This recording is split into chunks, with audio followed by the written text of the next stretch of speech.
We now know that most of the coronavirus transmission within the United States and even across the world is happening because of the Delta variant. So you might be wondering if the COVID-19 vaccines are still effective. Or let's say you are not vaccinated, but you have recovered from a recent infection. You might be wondering if the level of natural immunity you have is sufficient to protect you from another infection from Delta variant. These are great questions. So in this video, we will look into some recent data that just came out of the CDC, see what it means, but most importantly, what it doesn't mean, so that all of us can build this understanding together and help us improve making our decision-making process over time. Hello everyone, I'm Naveen Agarwal, and I want to welcome all of you to my weekly video update. If you are new to this channel, we have been talking about many COVID-19 related topics, such as testing, vaccines, and even treatments. And what we try to do is look at the latest information published in scientific papers, not the news media. And we try to understand that, see what it means, what it doesn't mean, and share with you an analysis in simple terms that can help you make decisions in your daily lives that affect you and your loved ones. That is what we are trying to do. So if you're interested in this type of information and analysis, hit the subscribe button below. Leave a comment or a question. Share with me what you have in mind. I will look that up and make another video with more details to address those questions and comments. So I look forward to hearing from you. Okay, so I will talk about the CDC report that evaluates the change in the effectiveness of Moderna and Pfizer vaccines based on some data they have received over a long period of time from nursing homes. It's a pretty large amount of data that they have analyzed, and they are reporting those results. Again, to emphasize, it is only from nursing homes. So there are some limitations to this data set, and we'll discuss that as part of this video. We will also talk about how it can help you evaluate your own risk factors depending upon your vaccination status, where you live, based on the transmission rates in those areas, how it might help you evaluate that, and what decisions you should be making about your personal life. And I would love to hear from you, what you think, what precautions you are taking to help protect yourself and your loved ones. So we'll look into all of that. So this new report was just published last month. I'll give you a reference as part of this video. They are looking at weekly data from nursing homes, over 10,000 nursing home facilities, and over a period of 6 months, covering over 10 million residents. So it's a pretty large amount of data that they have analyzed. They are looking at 3 time periods. Pre-Delta time period is March 1 to May 9th. Intermediate time frame is when Delta was mixed with other variants, May 10 to June 20th. And then finally June 21 to August 1, when Delta was dominant. Now Delta is still dominant. This data set is only through August 1st. And they're estimating the change in vaccine effectiveness over time.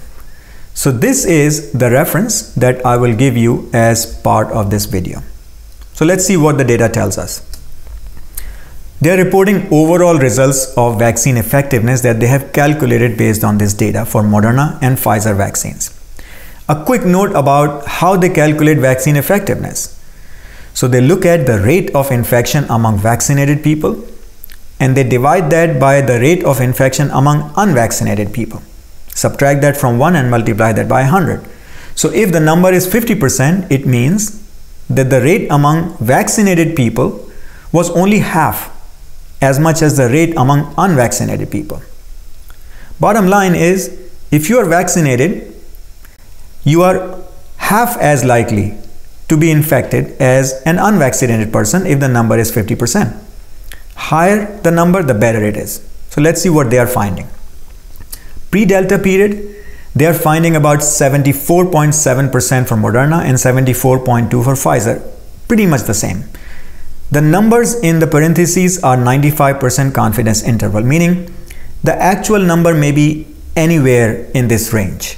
So those ranges are also similar to each other. In the intermediate time frame, for Moderna, they are looking at 70.4 versus 66.5 for Pfizer. Again, the ranges are same. But look at what happens in the post-Delta period. It's about 50% for both. So it came down by a lot. Now, some of it might surprise you because you might have heard that these vaccines are over 90% effective. So why are these numbers in the 70s or 50s? Well, keep in mind that they are coming from nursing homes. So already there are some risk factors which are different from general population. And also pre-Delta, they are saying that it's probably underestimated because during that time frame, the reporting from nursing homes was voluntary. So many people were not sending reports. So it is not full data. But it's the change that we should pay attention to. A very significant change has happened compared to the pre-Delta period and the Delta period. So next we will talk about some of the limitations of this data. Try to understand what it might mean for the general public. And then also discuss how you should be making some decisions based on your understanding of the risk level, based on your vaccination status, for example, your prior infection status, or where you live, what the transmission rates are. We will try to discuss all of that in a very short amount of time. So let's look into that.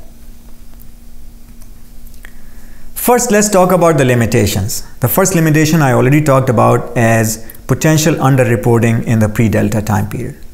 Second one is they don't know exactly the impact of age-related factors or medical conditions or vaccination status because they didn't have these details at individual level. So it's all mixed together.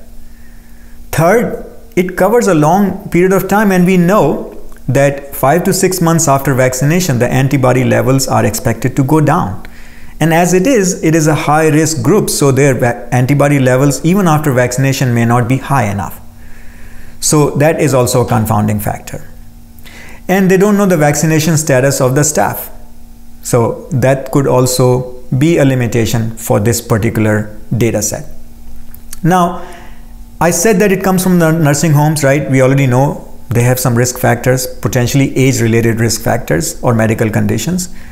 Among the general public, the expectation is that the vaccine effectiveness would be lower, especially if you have had this vaccine 4 or 5 months ago.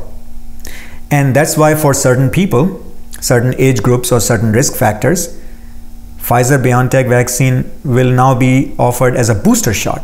CDC and FDA have come out with that guidance. And I'm sure similar guidance will be issued for other vaccines as well. So keep an eye on that. If you happen to be in that group, talk to your doctor and maybe you might be eligible for a booster shot. Okay, so we know that vaccine effectiveness is expected to be lower.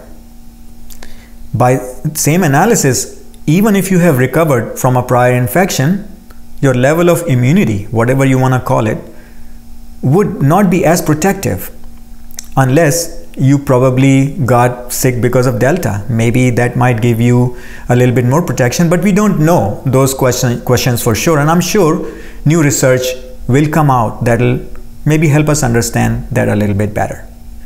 So 2 key facts. One is we expect the effectiveness to go down because of Delta. And we do expect likelihood of reinfections going up because Delta is more infectious. They are telling us, and I still have to see data and I'll report to you in the future, that if you are vaccinated and you are infected with Delta, your recovery time is shorter and you are less likely to develop more severe symptoms. So I'll look into that information and talk about that in future videos. So what can you do, right? Especially if you live in an area which has high rates of transmission. What can you do? To reduce your risk factors, even if you are vaccinated or you have recovered from prior infection and not vaccinated, continue to practice social distancing and masking.